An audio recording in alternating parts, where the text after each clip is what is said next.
Well, as I said last week, it's going to get worse before it gets better, and it's going to get a lot worse, sorry to say. Today, oil up another $4 per barrel. Crude oil cost $109 per barrel today. That means gas prices will have to rise. The White House is out touting a few measly pennies. Gas has come down from last week's record high. Listen. Prices already came down when it was announced ahead of time that Biden was going to release so much energy from so many barrels of oil from the SPRO. They're already come down. My guess is we'll see it come down, continue to come down. Wrong. Clown. It's down 4 freaking cents. 4 cents. Meanwhile, gas is up a full $2 since Biden was elected in November of 2020. And it has to go higher just to catch up with today's $109 per barrel for that crude oil. That is needed to produce gasoline, heating oil, and diesel fuel for our truckers, our wonderful truckers. Check out these stickers that are popping up around the country. Look at that. Yep, I did that. I helped. Real Americans know who's to blame for a $100 fill-up, and it's not going to get any better anytime soon. So old Joe needed to try and change the narrative, to play a blame game like his Democrat predecessor Obama used to do. So Biden came up with an idea. He used a convenient scapegoat. Biden wants to blame Russia for the spiking gas prices that he himself created. But as I've said from the start, Putin's war is imposing a cost on America and our allies. Putin's price hike that Americans and our allies are feeling at the pump. And the reason for that is because of Putin's war. Putin's war, Putin's price hike, Putin's war, Putin.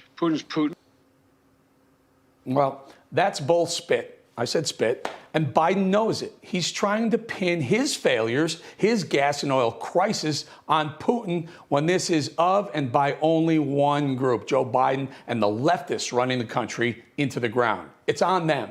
Here's how it all went down. Here's the real timeline, not the fake news timeline Biden and Psaki and the liberal progressives in the Democrat Party want you to believe. Here we go. In November 2020, when Biden was declared the president, gasoline at the pump at the time was $2.20 per gallon that day. That's right. A year and a half ago, a fill-up cost about $40. Now it's an astronomical increase to nearly $100 for the same fill-up. Look at that on the left side, $2.20 on 11/3/20. There it is. Anyway, here's the honest timeline, not the hyper-partisan political timeline Biden and Obama want you to believe. November 3rd, 2020, election night, gas $2.20 a gallon. When Biden was sworn into office a couple months later, Inauguration Day, January 20th, 2021, right there, gas had jumped to almost 10% higher, $2.42 a gallon.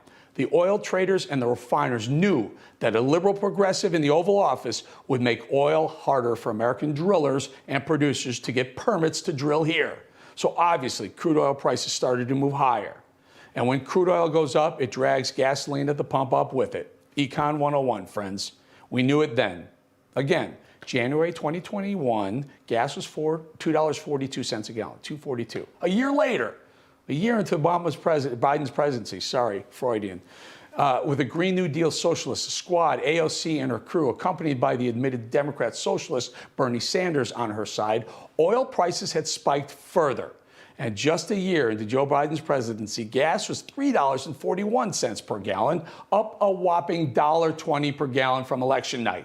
It's all on Biden, all of it. The price continued to rise again, well before Putin invaded Ukraine. On that day, 40 days ago, February 24th, 2022, gas had risen $1.41 from the day Biden was declared the president. That's not Putin's. That's on you, Joe. Oil prices continue to rise due to Biden's energy suffocating policy. And last week, we broke all-time records for gas prices at $4.23 a gallon. That was last week. And now, today, $4.19. Off the all-time high by a measly 4 cents a gallon, and still a whopping $2 per gallon higher than election night 2020. That, folks, is a Biden price hike, not a Putin price hike, Biden price hike. And all Biden can do is push renewables, even going so far as to lie about the savings. Listen to this. If your home is powered by safer, cheaper, cleaner electricity like solar or heat pumps, you can save about $500 a month in it. Yeah, that was supposed to be $500 per year, but $500 per month sounds so much better, doesn't it? Even if it's a blatant lie. Fake news, Joe. Remember Mayor Pete recommended we buy $70,000 electric cars to save money? Well, that ridiculous idea was just followed up by another brilliant Mayor Pete morsel of wisdom. Achieve a form of energy independence that is based on clean energy created here at home, American citizens will still be vulnerable to wild price hikes like we're seeing right now. No, just drill more. Just drill more. Refine more, drill more, guys. It's not that hard. No matter how much he wants to blame Putin, however, gas prices have been soaring since the day Joe Biden was elected and have never looked back. Before any issues in Europe, well before anything happened in Europe. You can't call it any other way unless, of course, you're a sleazy, lying politician. Speaking of sleazy, lying politicians, remember President Obama's chief of staff, Rahm Emanuel, who goofed in an interview when he admitted to something he was supposed to keep quiet? He said the Democrat Party dirty little secret trick out loud. Remember this? You never want a serious crisis to go to waste. Remember that Rahm gave away the Democrat playbook. Never let a serious crisis go to waste. That was Obama and the Dems' playbook, and Biden is using the exact same strategy. In the case for oil, the crisis Biden commandeered was Putin's invasion of Ukraine, and the way Biden used that crisis to blame Putin for Biden's own gas price crisis is straight out of the Barack Obama playbook. Blame someone else for your own failings. It's got Obama written all over it. But we saw it coming. I warned you it was coming, and it is. And I further warn Americans, gas prices will forge ahead higher and higher. The only silver lining is these stickers. Americans know who's to blame for the prices we're paying for everything at the pump and the grocery aisle. It's Biden and his handlers. Speaking of Obama, anyone else scratching your head about why all of a sudden Obama is headed to the White House tomorrow? Looks like the puppet master needs to, I said Muppet Master, puppet master needs to adjust some of the puppet strings. The puppet needs to tighten his act up. The puppet show is at risk of falling apart in November. And oh, it's going to be fun bringing you the show, and you will have a front row seat for it all right here on The Balance. The bumbling Biden-Obama puppet show. Tickets sold out, but we'll have it for you right here.